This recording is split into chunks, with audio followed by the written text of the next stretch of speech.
For this week's Martha's Collection feature, I am getting towards the end of doing these weekly. I will just be doing them once in a while in the future, but I chose to save one of my very favorite ones for towards the end, and this one has my heart. It is this part here, I believe, is considered to be called, one term is a fillet lace embroidery.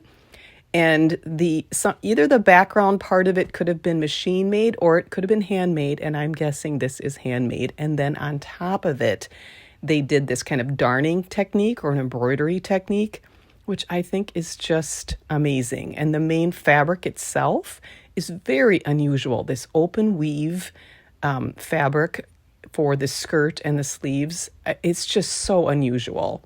I am going to clean this. And I'm just starting off with putting it on my mesh rack.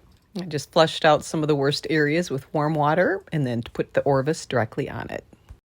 And then putting some Orvis paste, which is very concentrated. So I'm just doing a 1/4 teaspoon, and it's considered to be pH neutral. And as I don't know if the embroidery is going to run, I don't think it will, but just for a little kind of safety measure, I put a couple of color catchers in there. And I put my smaller mesh rack at the bottom of the tub to better protect it and handle it when I'm doing the cleaning. And look at that water. And I can tell you the dress smells so much better now too. I did several rounds of rinsing between going on the upper rack and then also in the bottom rack, kind of in the tub, and then one more round of rinsing. I did a towel roll to get the moisture out and let it air dry. So while that's air drying, I thought I'd show some somewhat similar images of these kind of embroidered arts and crafts type dresses from the 1910s, which is absolutely one of my favorite eras of clothing. Just for fun, I thought I would try to do some filet lace embroidery darning. So I ordered some of this filet net from a company called Fillet Lace by the Sea. And you see the bigger one on the left, but she sent a sample of this smaller scale one in a green shade that was actually more in keeping with the kind of the size of the one on the dress. So I thought I would practice on this one. So bear with me. Obviously this is not a tutorial on how to do this because it was an absolute fail.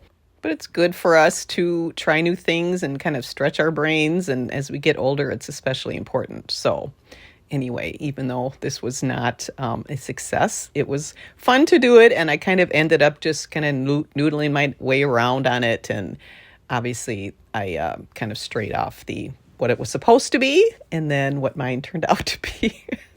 So I have even more appreciation for whoever did the one originally. The dress appears to have had some sort of waist sash at one point, and I have some beautiful antique salvage pieces that I've collected over the years, and this is one of my kind of collections, a little box of treasures here, different Edwardian and Victorian kind of pieces that have come off of different garments. And I just never quite knew what I was going to do with it, but then I found this pair of cuffs, and absolutely perfect. They just seemed like they were meant to be for this dress. So that's what I'm going to do. So I opened the seam on the second cuff because the first one was already open. And then I'm going to clean this as well. So I'm just doing a tiny bit of Orvis and doing a cold water hand soak on that as well. And did the same thing to get out some moisture, did a little towel roll and then let it air dry. And then I stitched the two pieces together. The dress is dry now, so I did some pressing. And I noticed underneath on the upper sleeve was a piece of lace on each shoulder, which is hand stitched on. And then you can see the hand stitching that was used to attach the sleeves to the main bodice of the dress. I just love that hand stitch detail. So here's a little closer look at the inside. Oftentimes in Edwardian dresses, there's several layers, especially to the bodice, and this one is no exception. There's a really fine cotton net that is kind of an understructure, and then you have the wide waistband with hooks and eyes, and then there's another fine lace at the top. There's a total of 38 hooks and snaps and eyes on this dress. I just wanted to show some of the close-ups. There's that filet knotted lace.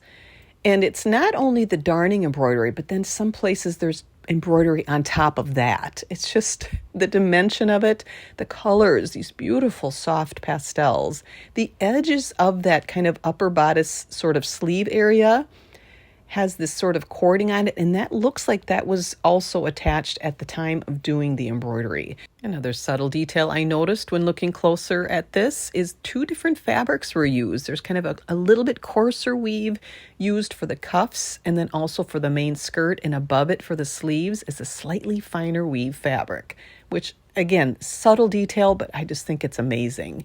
And here's a little closer how it looks like, again, that there used to be some sort of waist sash. And here's how it turned out with just taking those 2 cuff pieces and sewing them together. I added snaps for a closure, and I just think it finishes off the dress so well. I'm really happy with that. And here are some views of the dress from the back. Again, just gorgeous detailing. Put it outside just for a few minutes, just so you can see some of the sheer, beautiful detailing on it. This is actually the first day of spring. Hard to believe we had a snowstorm here in Minnesota just a few days ago. But it's a gorgeous day, and the birds are singing. I've been asked if I have a favorite piece from Martha's collection, and there have been so many incredible pieces, but this one is absolutely one of my favorites. I am just captivated by this. I love the beautiful workmanship on it, and the combination of the texture of the fabric, that rough kind of texture, but with the luxe of that handwork. I just think it's a beautiful combination and a gorgeous piece over 100 years later.